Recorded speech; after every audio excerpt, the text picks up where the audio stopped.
이제 우리 다 같이 기도하심으로 9월 20일 9월 셋째 주일 예배를 하나님께 정성을 다하여 찬양하며 나아갑니다. 살아서 우리 생과 사와 화와 복을 주장하시는 아버지, 오늘도 우리를 예배할 수 있는 기회를 주시고 교회 예배당에 함께 모여 할 수는 없으나 각 가정에서 각 처소에서 예배할 수 있는 특권을 주시니 또한 감사합니다. 하나님의 은혜가 아니고서는 한순간도 우리가 설 수 없음을 고백하며 나아갑니다. 주여, 이 시간 우리의 마음과 정성을 먼저 찬양하며 기도하며 드리며 나아갑니다. 우리 심령 가운데 성령이 친히 찾아오시고 임재해 주셔서 한전히 하나님께서 온전히 받으실 만한 예배로 우리를 이끌어 주시옵소서. 오직 하나님만을 바라보는 사모하는 심령이 되게 하시고 십자가 앞에 우리 마음을 내려놓고 정직한 예배로, 성실한 예배로, 진실한 예배로 나아갈 수 있도록 우리를 이끌어 주시옵소서. 우리 예배를 받으시고 이끄시고 흠량하실 줄 믿고 예수님의 이름으로 기도하옵나이다. 아멘. 우리 다 같이 찬송가 38장을 찬송합니다. 38장입니다.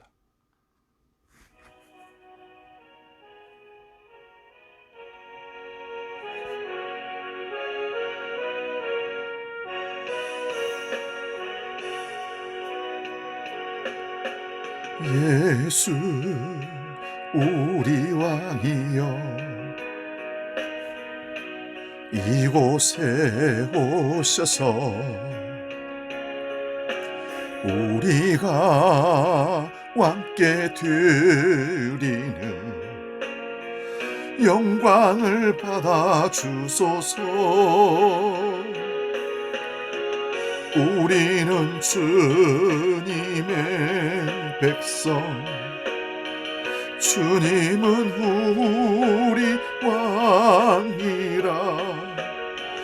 왕이신 예수님 오셔서 좌정하사 다스리소. 예수 우리 주시여, 예수 우리 주시여,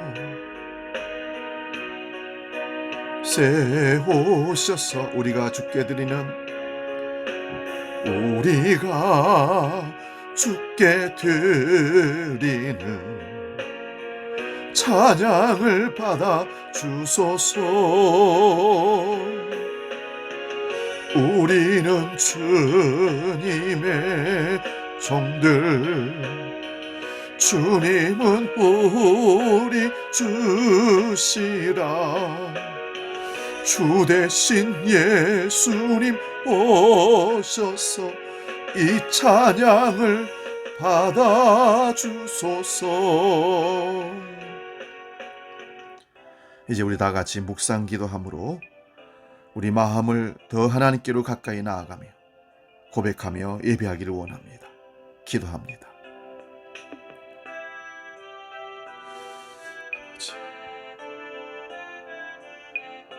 아버지 앞에 드리는 정성,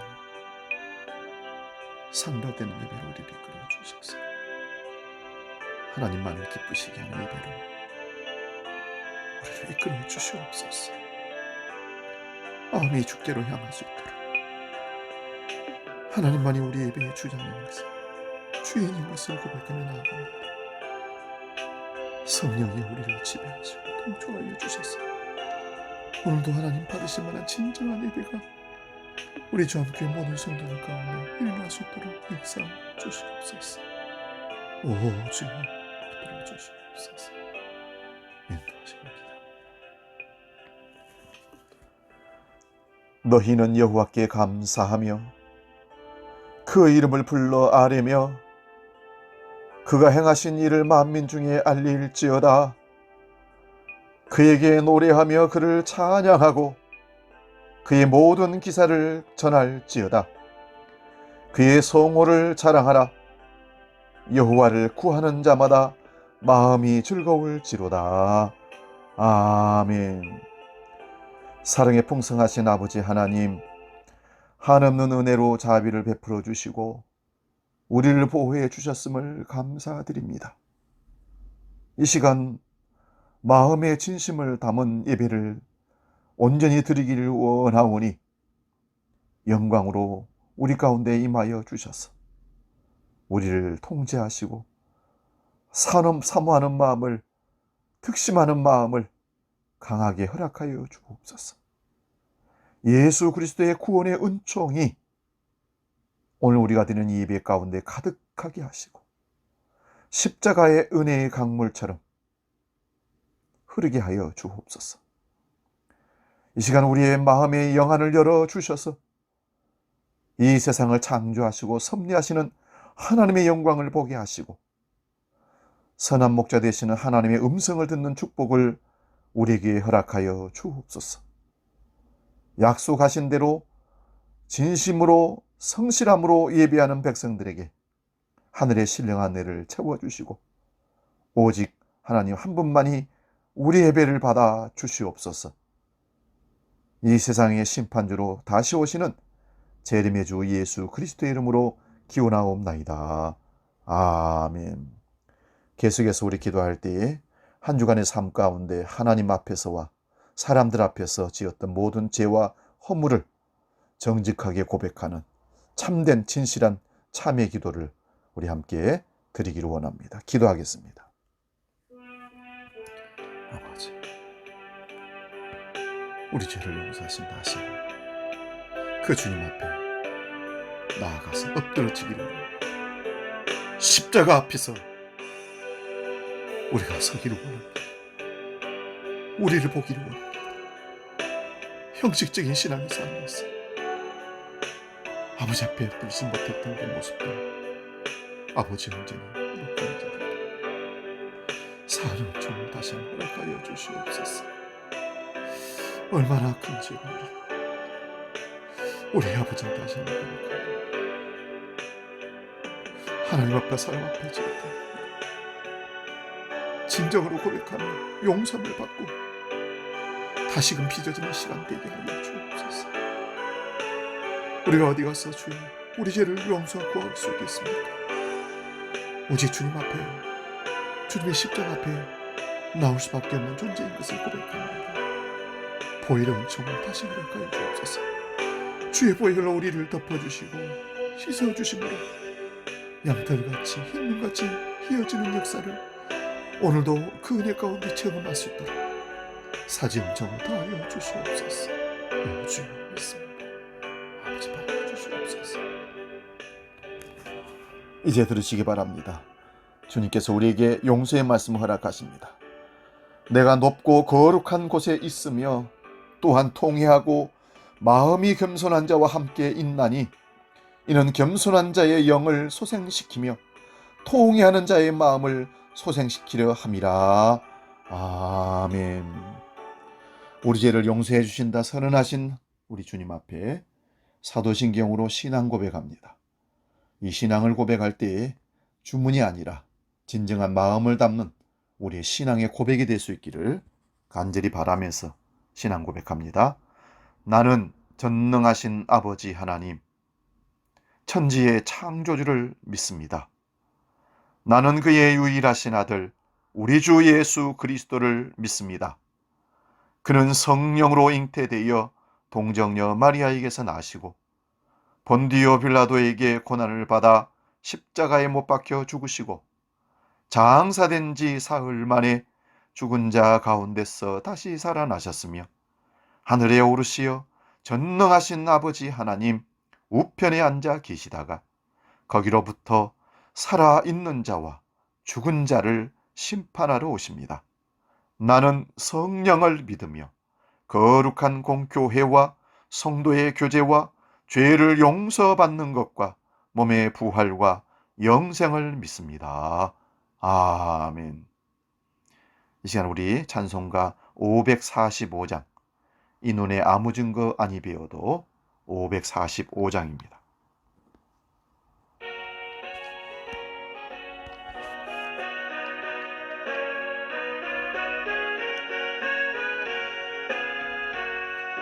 이 눈에 아무 증거 아니 배어도 믿음만을 가지고서 늘 걸으며 이 귀에 아무 소리 아니 들려도 하나님의 약속이 소리 걸어가세 걸어가세 믿음 위에 서서 나가세 의심 버리고 걸어가세 믿음 위에 서서 눈각이 아무 증거 없어 이 눈에 보기에는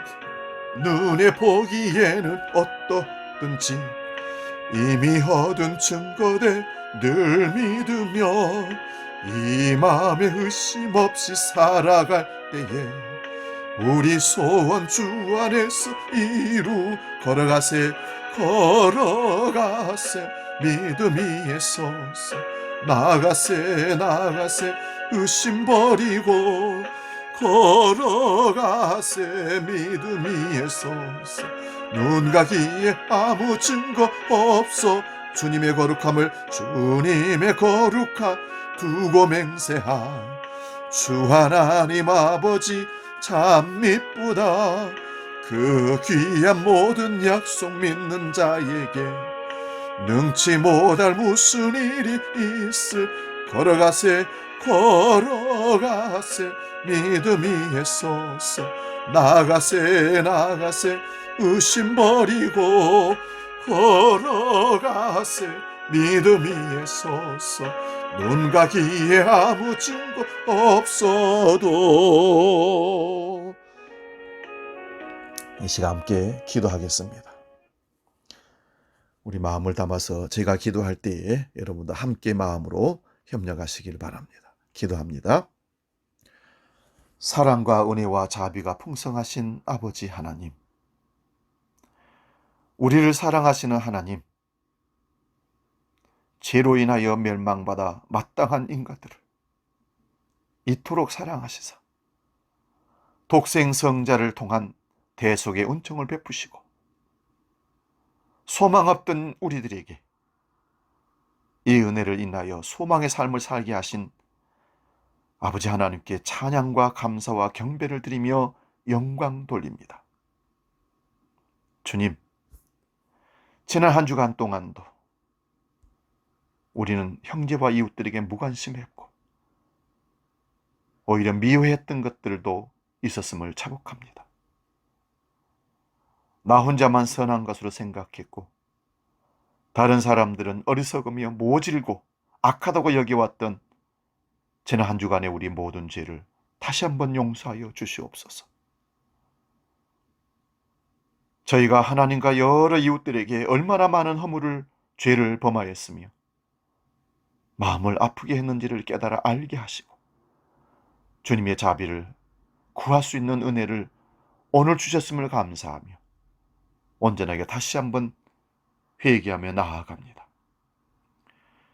위로와 소망이 되시는 하나님 아버지, 택함받은 자녀로서 그 어떤 시련이 닥쳐온다 할지라도 언제나 주님이 크신 사랑과 능력을 믿으며 살아간다고 약속했는데 코로나 위기로 여러 가지 사회적인 시각과 조치들로 움츠리고 하나님의 백성인 것을 숨기고 살아왔음을 우리 중에 그런 사람이 있다면 용서해 주시고 저희와 함께 하시는 능력의 손을 붙잡고 이제 정직하고 당당하고 신뢰받는 그리스도인으로 세상 가운데 드러나게 해 주옵소서.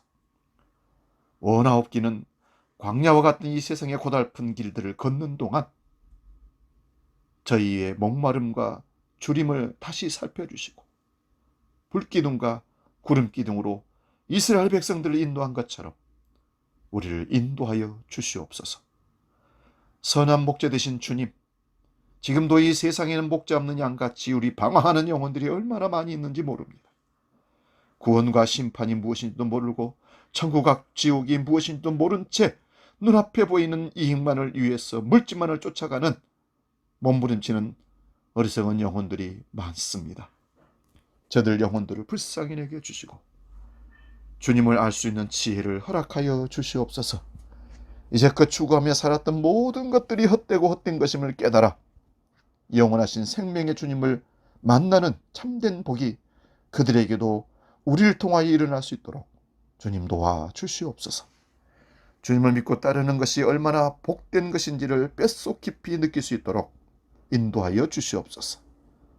사랑이신 아버지 하나님, 오늘도 비대면 예배로 함께 모일 수 없는 상황에서 각 가정에서 처소에서 예배합니다. 하나님 아버지, 우리가 구하는 것은 특별히 각 기관과 부서들이 2월부터 모이지 못해서 사명과 사역을 잃어버린 지 오래입니다. 이 시간 간절히 구하옵나니 각 기관과 부서들을 기억하여 주셔서 어느 상황 가운데서도 하나님의 영광을 위하여 교회를 세우고 지키는 일에 마음을 두게 하여 주시옵소서. 이제 말씀 앞에 우리가 서기를 원합니다. 말씀을 전하는 목사나 듣는 모든 우리 주한 모든 목생들, 백성들, 주의 성도들이 오늘도 생명의 말씀으로 초장을 이루게 하시고 실만한 물가로 인도움을 받아 영혼의 만족함을 체험받는 시간 되게 하여 주시옵소서. 창조 능력의 말씀이신 예수 그리스도의 이름으로 기도하옵나이다. 아멘.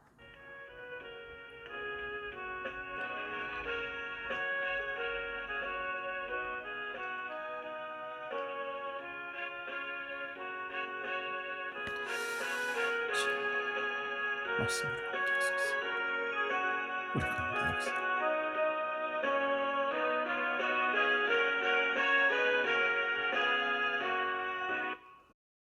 이제 하나님께서 오늘 우리에게 주시는 말씀을 봉독하고 함께 설교를 경청하도록 하겠습니다. 신약성경 요한계시록 3장 14절에서 17절까지 말씀 봅니다. 신약성경 402면에 있습니다. 이 말씀 봉독할 때 살아계신 주님의 음성을 들으시기 바랍니다. 요한계시록 3장 14절에서 17절까지 말씀입니다. 봉독합니다. 라오디게아의 교회의 사자에게 편지하라. 아멘이시요 충성되고 참된 증인이시요 하나님의 창조의 근본이신 이가 이르시되 내가 네 행위를 아노니 네가 차지도 아니하고 뜨겁지도 아니하다. 네가 차든지 뜨겁든지 하기를 원하노라. 네가 이같이 미지근하여 뜨겁지도 아니하고 차지도 아니하니 내 입에서 너를 토하여 버리리라. 네가 말하기를 나는 부자라 부유하여 부족한 것이 없다 하나 내 공고한 것과 가련한 것과 가난한 것과 눈먼 것과 벌거벗은 것을 알지 못하는도다. 아멘. 오늘 봉독한 이 말씀으로 모호한 삶 앞에선 신앙, 이런 제목으로 말씀을 상고하고 피차 은혜를 나누고자 합니다. 지금 우리는 절대적 가치가 무너지고 모호함이 가득한 혼돈의 시대를 살아가고 있습니다. 현실과 이상, 보이는 것과 보이지 않는 것과의 경계의 모호함이 현대를 살아가는 우리들을 불안하게 하고 수많은 딜레마에 빠지게 합니다. 무언가 상실된 불완전한 존재로 복잡하게 얽혀있는 공존하는 삶을 살아갑니다. 그래서 엄청난 스트레스와 혼란과 갈등을 겪습니다. 그런 중에도 정체성을 찾아 무언가를 추구하고 방황하는 모습들을 끊임없이 보게 됩니다. 변화하는 것 같고 발전한 것 같은데 결국은 끝을 향해 가는 것 같아서 참 마음이 안타깝고 슬프기까지 합니다. 왜 저렇게 할까? 저 끝은 멸망인데. 예수님도 성경을 읽어보면 이 세상이 온통 뒤섞여 혼란한 곳이라고 말씀하십니다. 마태복음 13장은 씨 뿌리는 비유장입니다. 하나님 말씀조차도 어떤 땅에 떨어지는가에 따라서 전혀 다른 열매를 맺고 알곡과 가라지가 한데 얽혀 자라기 때문에 제자들이 가라지를 뽑겠다고 예수님께 여쭈니까 만류하면서 가라지를 뽑다가 알곡까지 상하게 하는 것이 이 세상이라고 하셨습니다. 알곡과 가라지뿐만 아니라 밭에 자라는 모든 식물이 추수 때까지 충분히 여물어 제 모습을 드러내도록 가만히 두라고 하십니다. 추수 때가 되면 너나 할 것 없이 뿌리가 뽑힐 것이며 심판을 받고 복과 저주를 받게 될 것입니다. 사상가 어거스틴은 이런 말을 합니다. 아직은 그리스도의 원수들과 최후의 결전을 벌일 때가 아니다. 이 세상 세대가 끝나기 전에 그들이 그리스도의 친구가 될지도 모른다. 그러니 기다리자. 여러분, 이 세상은 타락의 영향으로 이미 부패했습니다. 세상 사람들을 바라보면 거기에서 희망을 찾을 수가 없는 겁니다.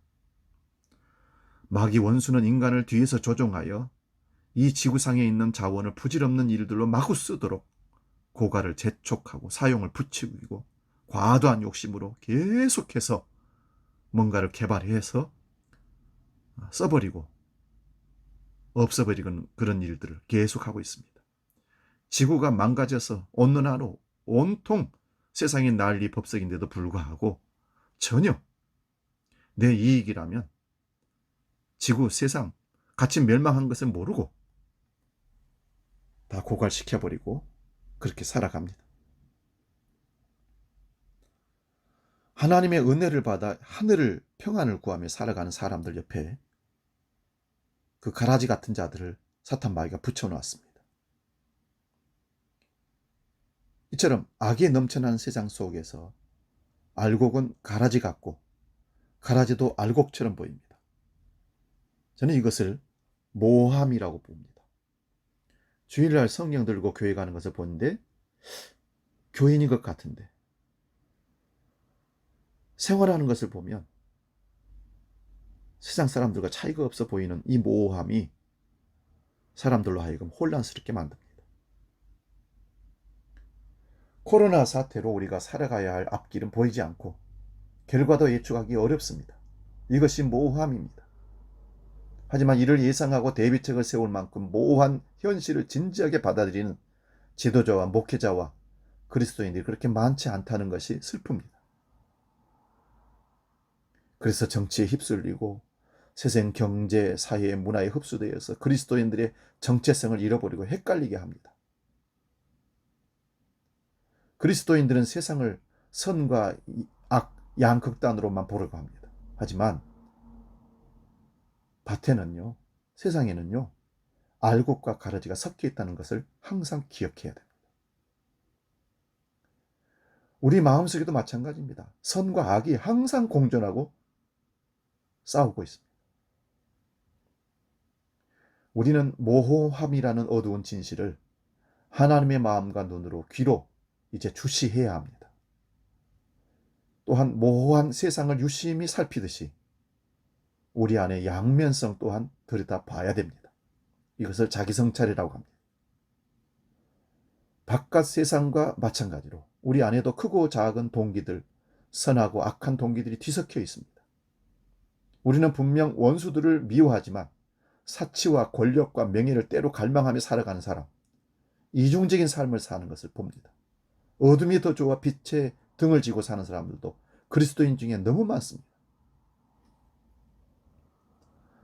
러시아의 양심적 소설가 알렉산드르 솔제니치는 선과 악을 가르는 선은 나라와 민족, 계급 혹은 정당 사이가 아니라 우리 각 사람의 마음을 가르는 지나가는 선이라 했습니다. 그렇다면 밖에 있는 악을 주시할 뿐만 아니라 우리 안에 있는 악을 또한 놓쳐서는 안 됩니다. 우리 각 사람 안에 내재하는 악, 우리의 가장 거룩한 공동체라고 하고 있는 교회 안에 자리하고 있는 악을 주시해야 됩니다. 여기서 주시해야 한다는 것은 제대로 보고 적절한 조치를 취한다는 뜻입니다. 여러분, 모호하다는 말은 오늘 성경에서 차지도 뜨겁지도 않다는 의미로 찾아낼 수 있습니다. 우리 15절 말씀 볼까요? 내가 내 행위를 아노니 네가 차지도 아니하고 뜨겁지도 아니하도다. 네가 차든지 뜨겁든지 하기를 원하노라. 우리가 세상 신앙생활을 하는 중에 가장 믿음을 표현할 때 두 가지를 표현하는데요. 차가운 믿음과 뜨거운 믿음으로. 주님을 따르는 두 가지 믿음의 모습이 이렇게 나타난다는 것입니다. 차가운 믿음이 믿음의 근거를 분명하게 밝혀주는 논리적으로 주님을 믿는 것이라면 뜨거운 믿음은 열정을 품고 믿음으로 헌신하는 모양을 말할 수 있습니다. 이걸 다른 말로 하면 이성적으로 믿어지고 가슴으로 감동받아 뜨거워진 상태를 말하는 것입니다. 흔히 뜨거운 믿음은 바른 신앙이고 차가운 믿음은 믿음 없음으로 이해하는 사람들이 있으나 오늘 성경을 분명히 읽어보십시오. 주님은 두 가지 믿음의 형태를 인정하고 계십니다. 차갑든지 뜨겁든지. 오늘 본문에 나오는 라오디게아 교회는 소아시아의 7교회 중에 가장 마지막으로 등장하는 교회입니다.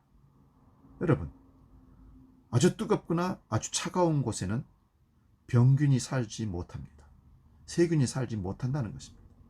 그러나 미지근한 곳에는 병균이 득실거립니다. 우리의 신앙도 마찬가지입니다. 우리 주님은 우리 교회가, 우리 신앙인들이 뜨겁든지 차든지 하라고 말씀합니다. 오늘 본문에 나오는 라오디게아 교회는 신앙이 미지근한 교회였습니다. 그래서 주님으로부터 책망을 들었던 교회입니다. 그런 라오디게아 교회가 뜨겁지도 차지도 않은 모호한 신앙생활을 한 까닭은 오늘 성경에 보니까 스스로 부유하다 여길 만큼의 부족함이 없는 교회였다는 것입니다. 물질적으로 풍요한 가운데 부족함이 없기에 주님을 의지해야 할 마음이 없었던 겁니다. 그래서 신앙은 가지고 있는데 모양만 있는 것이지 마음이 주께로 향하지 않는 것입니다. 왜요? 현실에 안주하고 만족한데 물질로 가지고 모든 걸 해결할 수 있는데 왜 주님께 기도하고 나아가서 엎드겠습니까? 주님은 부자가 구원 얻는 것이, 천국에 들어가는 것이 낙타가 바늘귀로 들어가는 것보다 어렵다고 말씀하셨습니다. 부자가 경험하는 물질적인 풍요가 영적인 마음의 교만함을 불러오기 때문에 믿음을 버리는 것입니다. 물론 풍요적인 요소가 아니더라도 사람들은 얼마든지 주님의 주권을 인정하지 않고 교만을 부릴 수가 있습니다. 2000년 전에 있던 라오디게아 교회는 마지막 시대에 있을 말세의 교회의 모습을 보여주는 것이라 할 수 있습니다. 그런데 정말로 우연치고는 너무나 명확하게 라오디게아 교회와 지금 현재 우리 교회의 모습들이 너무나 흡사하다는 것입니다. 깜짝 놀랄만하게 똑같습니다. 미국의 교회 성장의 권위자인 맥가브란 목사님은 이렇게 말합니다. 교회 안에는 활발하게 일하는 교인이 10% 정도이고 80% 교회는 선잠을 자고 있으며 나머지 10% 교회는 깊은 잠을 자고 있다. 쉽게 말씀드리면 교회는 10%의 활발하게 움직이는 성도들에 의해서 움직인다는 것입니다. 그러면서 교회가 성장하려면 선잠 자고 있는 80%의 교인들을 깨워야 한다. 여러분, 열심히 믿음 생활 하다가 잠들어 있을 때 그때가 얼마나 위험한 기간인지 아셔야 됩니다. 코로나 사태로 멈춰버린 우리 신앙의 삶, 기도의 삶, 예배의 삶, 말씀의 삶, 전도의 삶, 헌신의 삶이 멈춰버렸다면 잠자고 있다고 생각하시면 될 겁니다. 여러분, 잠들어 있는 것이 위험한 이유는 무엇인 줄 아십니까? 위험한 것을 모르기 때문에 위험한 겁니다. 영적으로 죽어가면서도 내가 지금 죽어가는지를 모르는 상태가 가장 위험한 순간입니다. 성경 다음으로 많이 읽혀졌다고 하는 철로 욕정이라는 책, 여러분 아마 읽어보셨을 겁니다. 그 책에 나오는 주인공의 이름이 기독자입니다. 기독자가 고향인 멸망의 도시를 떠나서 하늘의 도성을 찾아가는 이야기, 그래서 철로 역정이라 제목을 그렇게 붙인 겁니다. 기독자가 그의 여정에서 여러 장소를 만나는데 낙담의 늪이라는 장소도 만나고 죽음의 계곡이라는 장소도 만나고 허영의 거리를 걷기도 합니다. 이렇게 여러 장소를 거치면서 온갖 위험과 유혹을 물리치고 결국에는 천국 도성에 도착하게 됩니다. 그런데 제가 이 책에서 일부 7장을 보시면 주인공 기독자가 길을 가다가 길 옆에 낮잠 자고 있는 잠꾸러기 3명을 만나게 됩니다. 이 잠꾸러기 3명의 이름은 무지라는 사람과 게으름이라는 사람과 거만이라는 사람이었습니다. 그리고 이들 세 사람 모두 발에 쇠고랑이 채워져 있었습니다. 그래서 길 가던 기독자는 거친 들판에서 쇠고랑을 찬 채 잠자고 있는 것이 너무 위험하다 싶어서 그들을 흔들어 깨웁니다. 여보시오, 일어나시오. 당신들은 너무 위험한 잠을 자고 있어요. 제가 이 쇠사슬을 풀어볼 테니 어서 일어나세요. 그들을 깨우기 시작합니다. 그러자 그들 세 사람들은 기독자를 힐끔 쳐다보니 귀찮다는 듯이 각자 한마디를 합니다. 먼저 무지가 말합니다. 위험하긴 뭐가 위험해요. 그 다음에 게으름이라는 사람이 말합니다. 아이고, 난 더 자야겠어. 피곤해요. 당신 갈 길 가세요. 마지막 세 번째 거만이라는 사람이 말합니다. 야, 너는 내 일이나 잘하지. 남의 일은 왜 걱정하냐. 우리는 누구의 도움도 필요 없어. 사람은 제각각 살아가기 마련이야. 너 일이나 신경 써. 이렇게 말하고는 세 사람은 모두 또 잠에 깊이 빠져들고 맙니다. 그러자 기독자는 이들을 깨우는 것을 포기하고서 서둘러서 가던 길을 가서 천국 도성을 향하여 결국은 목적지에 다다르게 됩니다. 오늘날에도 교회 안에 이렇게 영적인 잠꾸러기들이 분명히 있습니다. 오늘 본문의 라오디게아 교회는 이렇게 잠자는 교회라고 할 수 있습니다. 모호한 미지근한 신앙의 교회였습니다. 그래서 병균이 침투하고 부패하고 썩어서 냄새가 나는 그런 교회였습니다. 이런 교회를 향해서 주님은 몇 가지를 권면해 주십니다. 첫째는 불로 연단한 금을 사서 부유하게 하라 말씀하십니다. 여러분, 라오디게아 교회가 모호하고 미지근한 신앙생활을 하게 된 배경이 17절에 나와 있습니다. 네가 말하기를 나는 부자라 부유하고 부족한 것이 없다라고 선언한 곳에서 그 답을 찾을 수가 있습니다. 라오디게아 교회와 성도들은 부자였습니다. 실제로 라오디게아라는 도시는 2000년 전에도 은행업이 발달했다고 합니다. 그래서 돈이 많았던 도시고요. 온천이 발달한 도시여서 관광도시였습니다. 검은 양털 카펫으로 유명한 패션의 도시이기도 했습니다. 또한 의학이 발달해서 특히 눈병을 고치는 안약을 생산하는 곳으로 유명한 산업도시이기도 했습니다. 여러분, 2000년 전에 이 정도면 대단한 도시입니다. 뭐 하나 부족한 것이 없는 도시, 부자도시, 부자교회, 부자교인들이었습니다. 이렇게 되면 영적으로 일어나는 현상은 하나님이 필요 없다는 것으로 됩니다. 영적 갈급함이 없어진다는 것입니다. 구태여 매주 교회에 나갈 필요가 없는 것이죠. 못 느끼는 겁니다. 필요성을. 그래서 한 달에 한 번, 6개월에 한 번, 그냥 인사차 들러 형식적인 신앙인의 모습을 보여주는 것입니다. 부족한 것이 없으니까 새벽에 눈물로 기도할 필요도 없겠죠. 교회에 돈이 많다 보니까 예배당이 없다고 걱정하며 교회 건축을 위해서 작정기도 하고 헌금하는 사람도 그럴 필요가 없는 것이죠. 그저 돈으로 모아진 돈도 다 해결하면 되는 것입니다. 그렇게 하다 보니까 어느새 믿음은 바닥으로 내려가고 미지근한 모호한 신앙을 하게 되었던 것입니다. 토마스 카을라이라는 역사학자가 이런 말을 합니다. 역경과 시련을 견뎌내는 사람이 100명이라면 번영과 부를 견뎌내는 사람은 1명에 불과하다. 고난과 역경 중에 사람들은 더 강하게 된다는 것입니다. 번영과 부는 사람을 망친다는 말이기도 합니다. 신앙도 마찬가지입니다.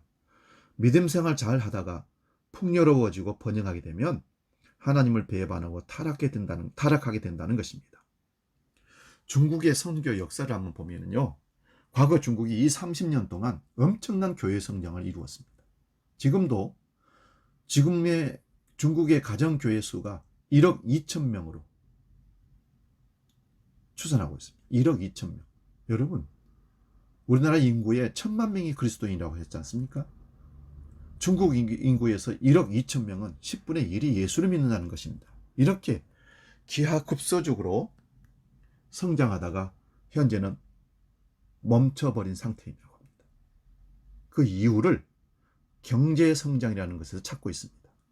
대부분의 가정교회는 농촌으로 중심을 이루고 성장했는데 젊은이들이, 어른들이 너나 할 것 없이 돈 벌기 위해서 도시로 다 나가버리고 도시에서 돈 벌다 보니까 신앙생활 할 이유가 없습니다. 바쁘니까.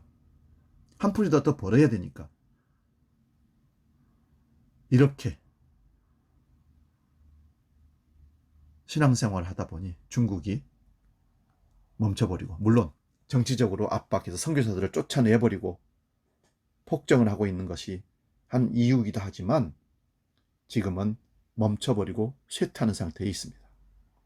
이렇게 지금이나 2000년 전이나 부자가 되려고 하면 할수록 믿음은 점점 식어서 미지근하게 되어버리고 결국은 병들어져 없어지는 겁니다. 이때 주님이 주시는 처방으로 불로 연단한 금을 사서 부유하게 하라 하십니다. 그냥 금이 아니라 불로 연단한 금을 말씀하고 있습니다. 그럼 불로 연단한 금은 무엇일까요?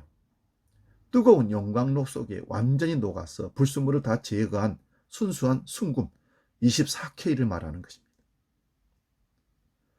신앙생활이라는 것은 아무 노력도 없이 부자라고 해서 쉽게 편하게 신앙생활하면 신앙이 생길 수도 없을 뿐더러 모호한 신앙으로, 미지근한 신앙으로 변할 수밖에 없습니다. 그래서 믿음은 용광로 같은 시련을 통해서 얻어진 그 믿음이 진짜 믿음이라는 것입니다.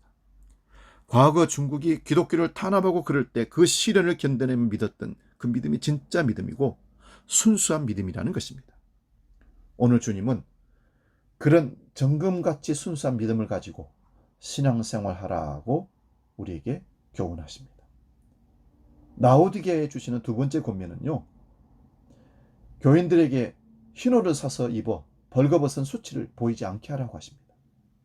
아니, 지금 라오디게아 교인들이 얼마나 잘 입고 다니는데 패션이 흥황하고 관광객들이 모여드는 엄청난 도시인데 주님은 벌거벗었다고 그들에게 옷을 사서 입으라.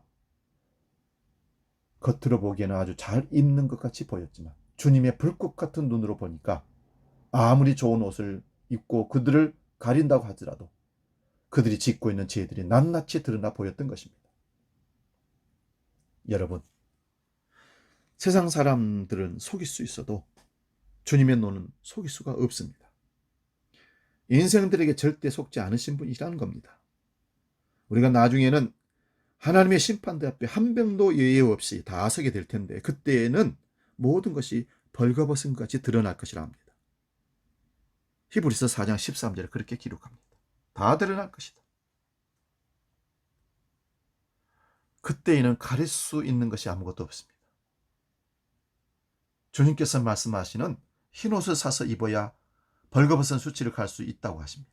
그럼 흰옷을 어떻게 사야 합니까? 계시록 19장 8절을 보시면 그에게 빛나고 깨끗한 세마포 옷을 입도록 허락하셨으니 이 세마포 옷은 성도들의 옳은 행실이로다 말씀합니다. 성도들의 옳은 행실이 흰옷이라는 것입니다. 세마포 옷이라는 것입니다. 여러분, 군인은 군복을 입고 경찰은 경찰복을 입습니다. 간호사는 간호사복을 입고 의사는 의사 가운을 입습니다. 그런데 만약에 군인이 경찰 옷을 입고 있으면 어떻게 됩니까? 군인도 아니고 경찰도 아닌 겁니다. 간호사가 의사 가운을 입는다고 해서 의사가 될 수는 없습니다. 이 세상에서도 그분의 신분에 걸맞는 유니폼을 입어야 합니다. 우리 성도들의 유니폼은 흰 세마포 옷입니다. 때묻지 않은 흰 옷을 입어야 합니다. 세상 사람들이 저 사람은 역시 그리스도인이구나 한다는 것입니다. 그러면 성도의 유니폼인 흰 옷은 어떻게 살 수 있습니까? 성도로서의 성도로운 삶을 살아갈 때, 성도다운 삶을 살아갈 때 흰 옷을 살 수 있다는 것입니다. 그리스도인의 정체성을 찾으라 그 말입니다. 우리가 이 땅에 살 때 눈물로 성도들의 행실을 지키며 살았다면 주님을 만나는 그날에 주님께서 우리에게 양털보다 희고 눈보다 깨끗한 세마포 옷을 입혀주실 것입니다. 그날을 소망하며 살아가는 저와 여러분 되시기를 바랍니다. 세 번째 주님께서 라오디게아 교인들에게 주는 교훈의 말씀은요, 18절을 보면 안약을 써서 눈에 발라 보게 하라 하십니다. 이 말씀은 라오디게아 교인들이 눈병에 낫거나 소경이라는 말입니다. 눈은 뜨고 있으나 정작 봐야 할 것을 보지 못한다는 말씀입니다. 더 정확한 표현은 자기 자신들이 벌거벗고 있다는 사실을 보지 못하고 있다는 은유적인 표현이라고 할 수 있습니다. 복음서를 보시면 예수님께서 바리새인들에게 너희들은 소경이라고 책망을 하고 저주하셨습니다. 자기들의 죄는 하나도 보지 못하고 남의 죄만 보고 있는 바리새인들을 가리켜서 너희들은 영적인 소경이다. 자기 눈에는 들보가 들어있는데 남의 눈에 티를 보고 빼라고 하니 이게 어불성설이라는 것입니다. 자기 자신을 보지 못하는 사람들은 영적인 소경입니다. 지금 우리에게도 적용되는 말씀입니다. 여러분, 우리가 나 자신의 상태를 안다는 것이 얼마나 큰 축복인지 모릅니다. 베드로가 예수님을 만났을 때 주여 나는 죄인으로소이다. 나를 떠나소서 고백했습니다. 전능하신 주님 앞에 자신을 비춰보니까 죄악의 투성이었던 것입니다. 그래서 자기가 죄인인 것을 깨닫고 살기 위해서 주님을 찾아온 사람은 구원을 받는 것입니다. 이 라오디게아 교인들은 자기들이 죄인인 것을 알아차리지 못했습니다. 주님, 돈이 좀 있는 것이 죄가 됩니까? 미지근하게 신앙생활에서 그렇지 가끔 교회에 나가서 예배드리고 구제도 합니다. 대체 우리가 무슨 죄를 그렇게 많이 지었습니까? 따질 수도 있습니다. 그런 그들을 향해서 주님은 다시 다른 말을 하지 않습니다. 그저 한마디, 안약을 써서 눈에 발라 보게 하라. 지금 너의 눈은 병든 눈이다. 그러니 약을 발라 고친 다음에 제대로 자신을 보고 세상을 보라. 그런 말씀입니다. 마지막 때를 사는 성도들은 정신을 바짝 차리고 두 눈을 밝게 뜨고 크게 뜨고 살아야 합니다. 성도 여러분, 오늘날 시대는 한국 교회는 라오디게아 교회와 같이 부유한 교회가 되어버렸습니다. 경제적으로 어렵다고 하지만 그래도 풍족한 시대입니다. 이 시대는 신앙이 모호한 미지근한 시대입니다. 앞으로 점점 더 미지근하게 될 것입니다. 여러분도 대단히 부유한 자입니다. 그래서 기도하지 못하고 하나님께 집중하지 못하는 경우가 될지도 모르겠습니다. 여러분 스스로를 성찰해 보시기 바랍니다. 그러나 그 중에 하나님 말씀대로 살려고 몸부림치는 성도들도 있다는 것입니다. 세상과 타협하지 않고 어린 양이 가는 대로 쫓아가는 성도들, 예수님을 따라가는 사람들이 분명히 있습니다. 또한 이 시대는 영적으로 눈먼 시대입니다. 무엇이 선인지 무엇이 악인지 구분하지 못하는 모호한 시대입니다. 그래서 거짓 이단 선지자들에게 잠조는 성도들과 영적인 소경들을 찾아와서 그들을 속이고 뺏어가고 신천지에 이단들에 빠지게 되는 것입니다. 정신 차리지 않으면 반드시 사탄은 여러분의 영혼들을 거기다 팔아버릴 것입니다.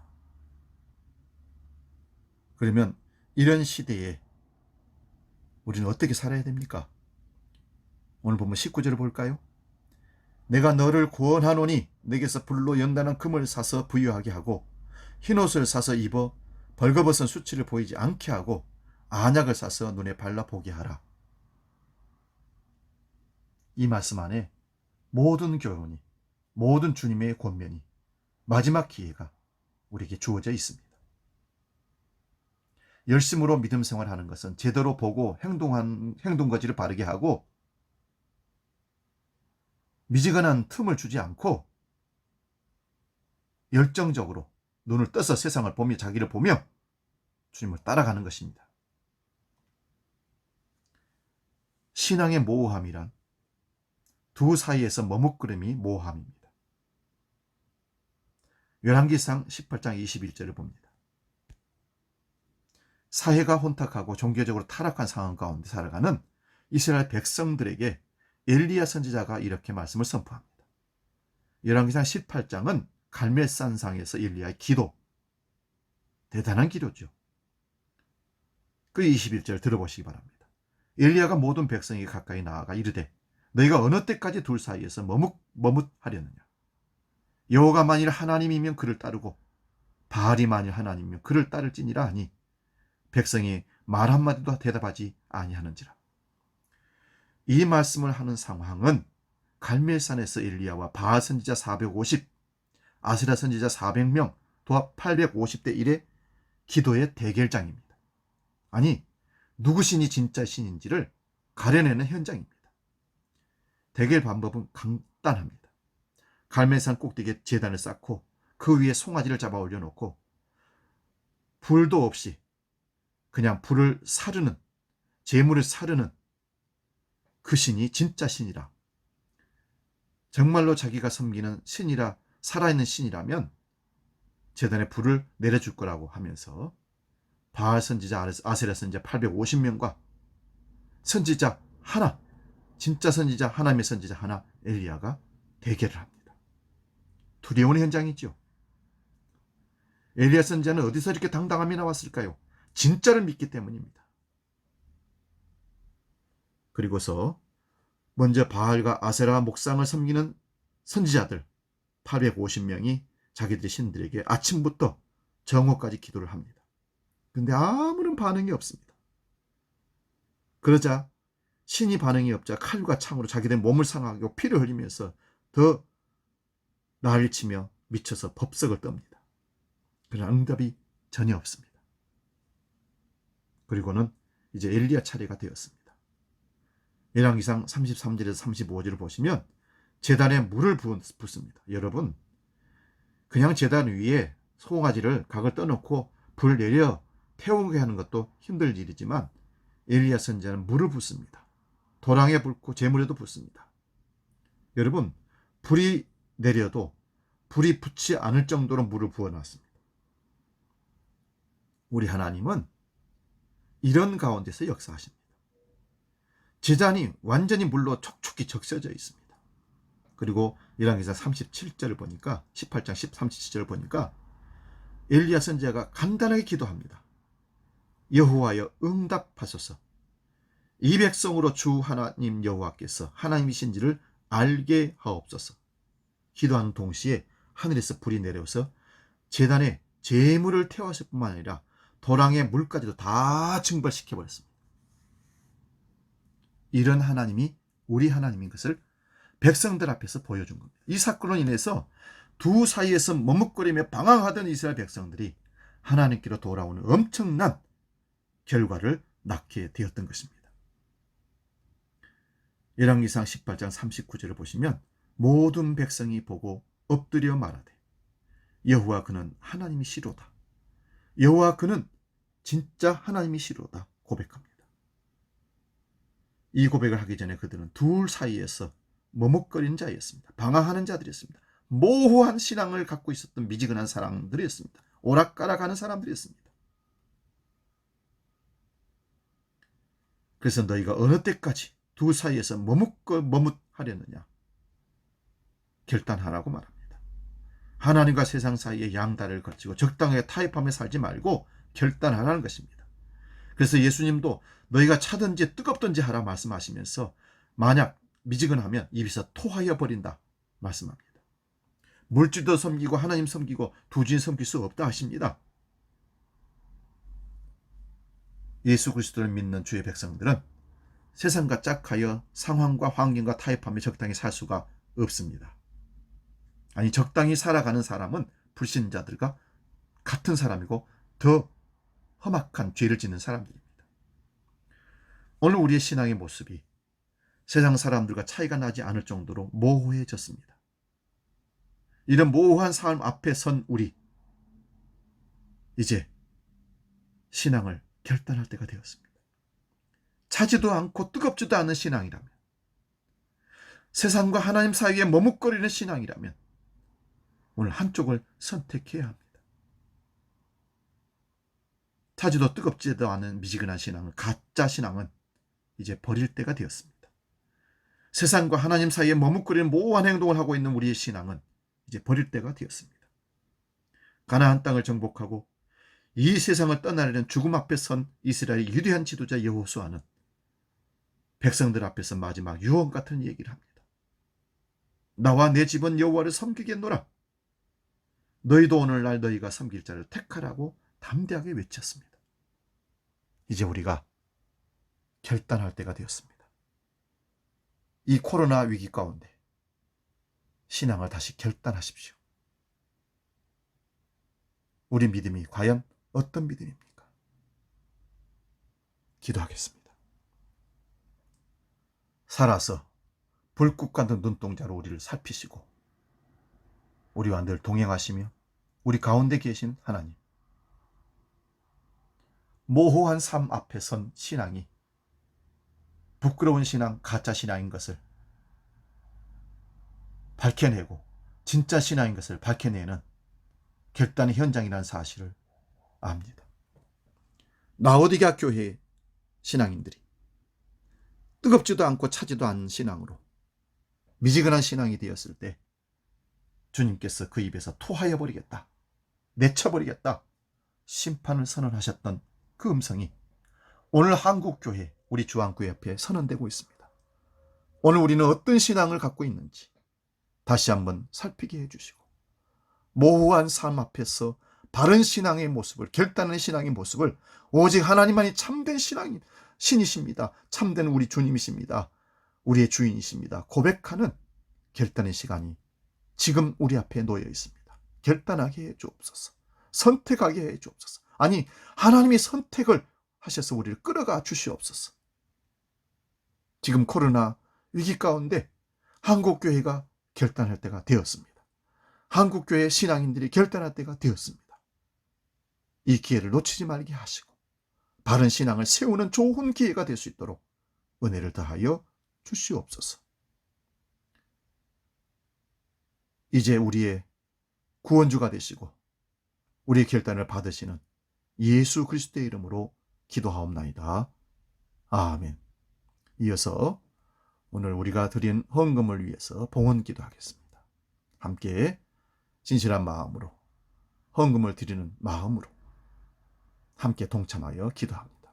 하나님 아버지, 지나온 시간 동안 함께 하심을 감사하고 앞으로도 우리를 채우시고 인도할 것을 기대합니다. 하오나 우리 오늘 하나님 앞에 나와 예배하면서 빈 몸이 아니라 우리 자신을 드리는 그 마음으로 물질을 모아서 하나님께 정성들여 드렸습니다. 흠양하여 주옵소서.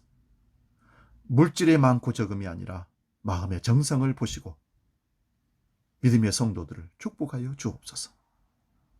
11조를 드리는 성도들이 있습니다. 모든 것이 하나님의 주인심을 인정하는 신앙 고백으로 드렸사오니 받아 흠양하여 주시고, 감사의 조건들이 너무 많아 기억하니 모든 것이 하나님의 은혜였습니다. 표현으로 감사의 힘을 드리고 주간의 영혼을 살리는 데 앞장서 일하는 선교사들을 기억하며 불쌍한 영혼들을 살리는 일 속에 이 물질이 쓰여지기를 바라는 마음으로 선교헌금을 드립니다.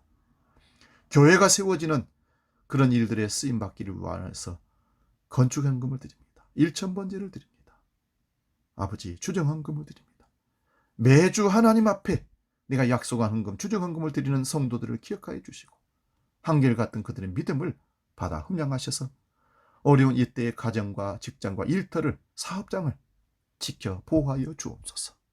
받으시고 흠양하실 것을 분명히 믿고 예수님의 이름으로 축복하고 기도하옵나이다. 아멘.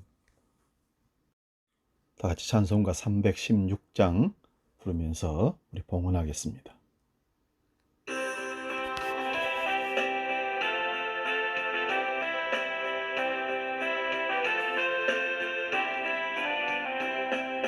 주여, 나의 생명 나의 정성 드립니다. 이 작은 나의 생명 나의 정성 다해 주님만을 위하여서 살기 원하오니 주여 잡아주소서, 나를 잡으소서. 주님만을 위하여 살게 하소서. 불같은 성령으로 충만케 하옵소서. 환난이 와도 핍박이 와도 주님만 위해 살게 하소서. 교회 생활 소식 우리 함께 나눕니다. 계속해서 비대면 예배가 되고 있는데요. 협조하고 협력하지만 장기간 되다 보니까 교회도 그렇고 여러분도 그렇고 많이 힘들 겁니다. 그럼에도 불구하고 기도하고 여전히 있는 곳에서 예배하고 성경 말씀 보고 신앙의 항상성을 항상 유지할 수 있기를 바랍니다. 명절에 추석 명절이 곧 다가오지요. 65세 이상 되신 어르신들께 햅쌀을 전달하려고 합니다. 이번 주에 전달하고 다음 주까지 전달하도록 그렇게 하겠습니다. 다른 광고는 주보를 참고하시고 다시 대면에서 예배 드릴 때까지 건강함, 육적인 건강, 영적인 건강 유지할 수 있기를 바랍니다. 이제 우리 620장 1절 부르고 축도하고 마치겠습니다.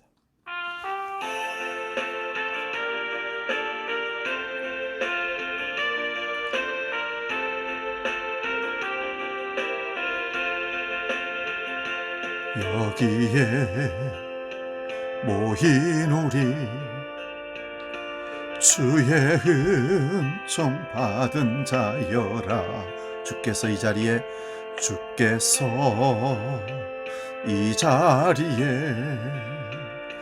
함께 계심을 아노라. 언제나 주님만을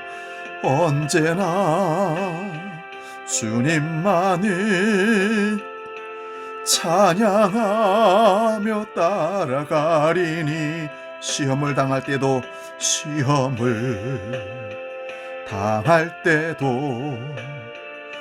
함께 계심을 믿노. 이 믿음 더욱 굳세라.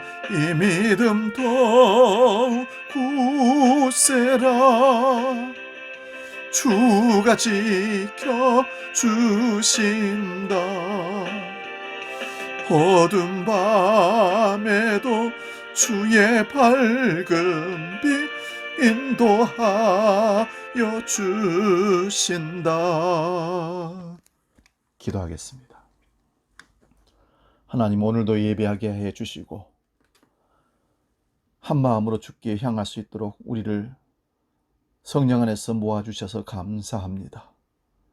이제 예배하고 또 한 주간의 삶을 시작할진데 오늘 주신 말씀을 깊이 상고하고 아버지께서 주시는 은혜와 능력으로 우리에게 주어진 삶을 묵묵히 해나가는, 그래서 열매 있는 삶을 살아내는 우리 모두가 되게 하여 주옵소서. 모든 것이 모호한 삶 앞에서 우리 신앙을 제대로 결단하여 확실히 하나님의 백성인 것을 드러내게 하시고 하나님이 살아계심을 우리 삶을 통해서 증거하는 복된 삶을 살도록 우리를 이끌어 주옵소서.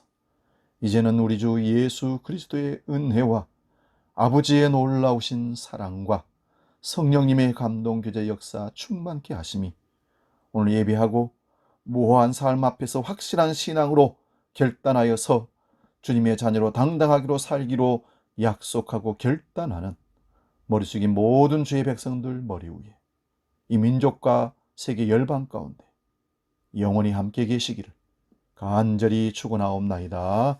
아멘.